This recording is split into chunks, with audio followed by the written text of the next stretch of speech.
Hi friends, welcome back to my channel. Don't forget to like, comment, and subscribe. I do thrive off of that social interaction. All right. So the one question I want to ask you all about is, how do you define leadership? Now, the problem in this world is that individuals are uncomfortable with calling themselves a leader because leadership has become something that is bigger than us. It has become this title for changing the world and creating global impact. And as a result, many individuals are unable to recognize what they stand for and what they're capable of. Right? Let me tell you about a personal experience that happened to me last year during the Welcome Week of 2019. Now, for the past years, I have volunteered as a residence orientation representative, or an ROR, and I played this role in fostering a welcoming community and a welcoming environment for incoming first-year students at the start of the semester. Now, midway through Welcome Week, I was pulled aside by this first-time rep who struck up a conversation and began telling me about her Welcome Week experience from the year prior as a first year. She said, I was overwhelmed and I was nervous with the transition into university. It was such a new, unfamiliar environment, and I was strongly considering leaving midway through Welcome Week. Right? She then proceeded to explain I was sitting in the lobby of Brandon Hall, contemplating whether or not I should leave, when all of a sudden you burst through the front doors doing the stupidest dance I have ever seen. And it was absolutely hilarious. Right? And the student continued to tell me how I lifted her spirits by telling her terrible dad jokes to make her laugh and created a safe and inclusive environment for her to network with other students and upper years. She informed me that my actions and attitude gave her the confidence to stay for the rest of the week, and that I inspired her to become an ROR so that she could follow in my footsteps to create a similar life-changing experience for other students. So in today's talk, I want to explain to you how we can create such an opportunity for other people. The first thing we can do is identify and define your values, and remember, values are kind of like intrinsic constructs that help us decide how to behave in certain scenarios, right?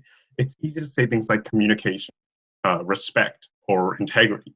But what does it all really mean, right? That's why it's so important to consistently allocate time to define what you stand for and how your actions and behaviors will reflect that. Right? Aside from just identifying your values, you need to generate a specific understanding of your values so that you're able to set more meaningful goals.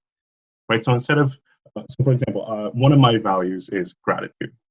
Right? So instead of just saying gratitude on a daily basis with no real direction, I ask myself more specifically, how have I recognized someone else's leadership today? Right? I'm specific and I have a direction for where I want to go and how I want to act. Right? And so leading off of that, the next point is that one thing we should do is work towards recognizing other people's excellence and expressing gratitude, right? Expressing gratitude encourages personal growth in others because our actions and behaviors as leaders actually have implications on how other people behave, as well as their perception of leadership, right? And as a leader, we need to also have a growth mindset.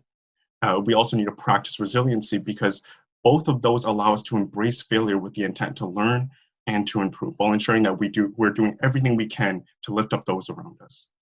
So ask yourself, what can I do to ensure that I learn something today?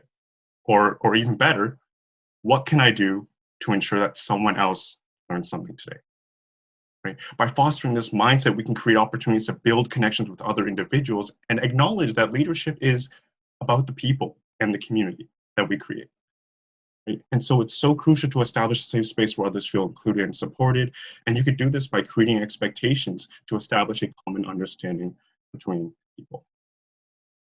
Right? As humans, the norm of reciprocity states that we reciprocate what we experience. And I'm certain that each and every one of you have already made a meaningful impact in someone else's life just by being yourself. You know what's interesting about the story I told you at the very start of my presentation? I have absolutely no recollection of that memo whatsoever, right? I told you that, I should remember it because it's funny and it's interesting, but I don't. Right? So isn't it interesting or amazing to imagine how powerful we can be by just being ourselves and from a moment that I can't even recall, right? There are so many interpretations of the world around us. And if we keep making leadership something bigger than ourselves, it provides us with an excuse to not expect it from yourself or others. But if you're able to change one person's understanding of it, one person's understanding of what they're capable of, one person's understanding of how much we care for them, you've changed the whole thing. And I believe if we can accomplish that, then people will begin to view leadership much differently and recognize how much we matter to other people.